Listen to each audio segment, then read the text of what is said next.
Bible పరిశుద్ధ గ్రంథం కాబట్టి మనుషులు చేసిన తప్పులు కూడా చెబుతుంది. బైబిల్ పరిశుద్ధ గ్రంథం కాబట్టే ఆ పరిశుద్ధ గ్రంథానికి సంబంధించిన దేవుణ్ణి ఆరాధించేవారు వారు కూడా మనుష్యులే. ఆ మనుష్యులు చేసిన తప్పులు అందరికీ తెలియాల్సిందే. దేవుడు న్యాయ నిర్ణేతగా లోతు, తన పిల్లలు దావీదు, అలాగే తామారు, ఇలా అందరూ వారి జీవితాల్లో చేసినటువంటి తప్పులను ఎత్తి చూపిస్తుంది.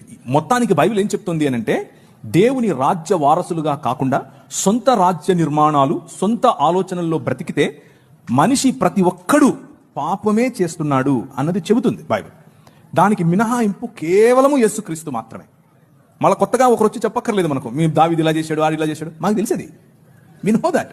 అది మా దేవుడే రాయించాడు కాబట్టే పరిశుద్ధమైన దేవుడు, రాయించాడు కాబట్టే పరిశుద్ధమైన పుస్తకం. కప్పిపెట్టుంటే ఆయన పరిశుద్ధమైన దేవుడు ఎలా అవుతాడు? కప్పిపెట్టుంటే అది పరిశుద్ధమైన పుస్తకం